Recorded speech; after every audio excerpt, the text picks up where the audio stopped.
And it's time for the hot topic of the hour. New Fox News polls reveal former President Trump leading President Biden in Nevada, in Arizona, and in Florida. And the two are tied in the usually blue state of Virginia. Voters in all four states say they trust former President Trump over President Biden on handling both the economy as well as immigration. Meanwhile, President Biden shares his thoughts on the upcoming debate with former President Trump last night in an ABC interview. Watch this. Things he said are off the wall. I want to be a dictator on day one. I want to move in a direction where he talks about, suspending the Constitution. All I have to do is hear what he says, remind people what he says and what I believe, what he believes. He's about him. I'm about the country. Are you ready for this debate? Yes. How ridiculous to create something out of the joke that was said during a Hannity interview when President Trump said, I'll be a dictator only on day one because that's when I'm going to drill, and I'm going to secure the border, Caroline. But the administration's going with that line that Trump claims he's a dictator. Oh, Maria, Biden loses the contest every time on who actually cares about this country. Trump's record was economic prosperity, upholding our national sovereignty. Biden's is the exact opposite. And voters, in especially swing states, are very pessimistic about the future of America.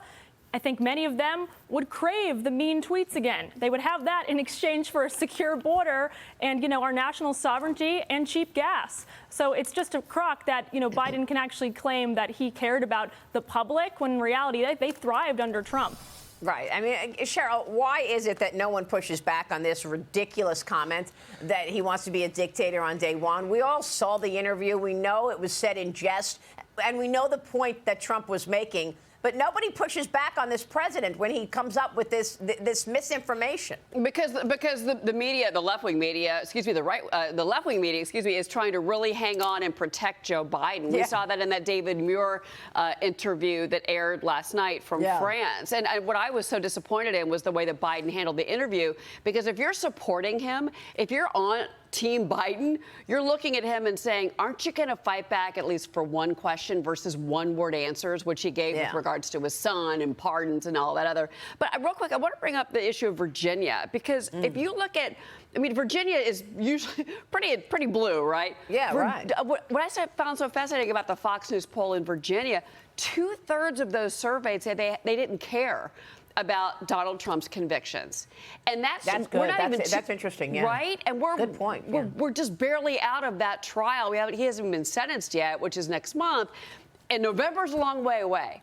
So if the Democrats believe, and again, I'm sure that the media believes that they're going to protect Biden by just calling, the felon when it comes to Trump, they might be really surprised with the fact that most of the Americans that we're seeing, and particularly in Virginia, they don't care, Maria. Yeah. Well, now we've got the Republican National Convention, like 6 weeks away.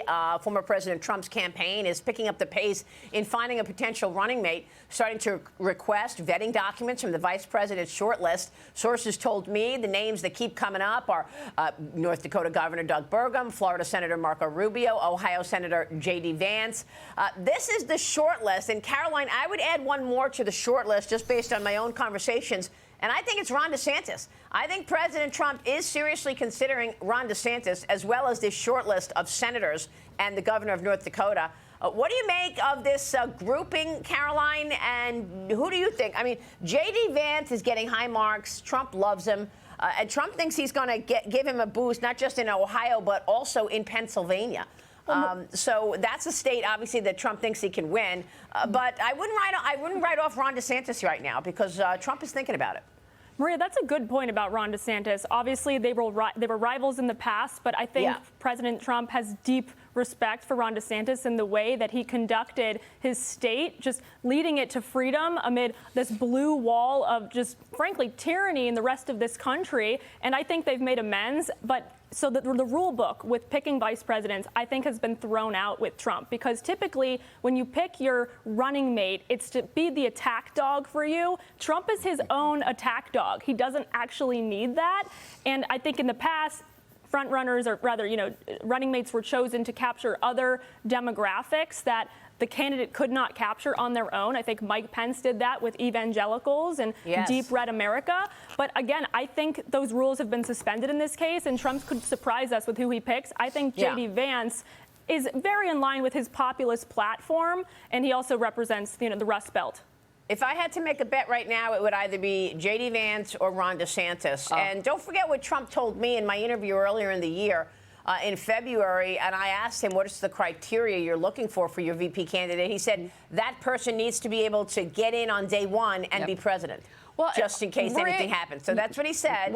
And I don't think we're going to hear. I don't think we're going to hear the answer to this until the convention, Cheryl. Yeah, I don't think he's going to release this until either the week before the convention or at the convention. At the convention, and I think you're right, Marie, and that's exactly what I was going to say. I don't think we're going to actually know. But I will say you also just did a great interview with Governor Doug Burgum, and I think he's an interesting choice on that list. So Trump loves him. All right, we're just getting started this morning.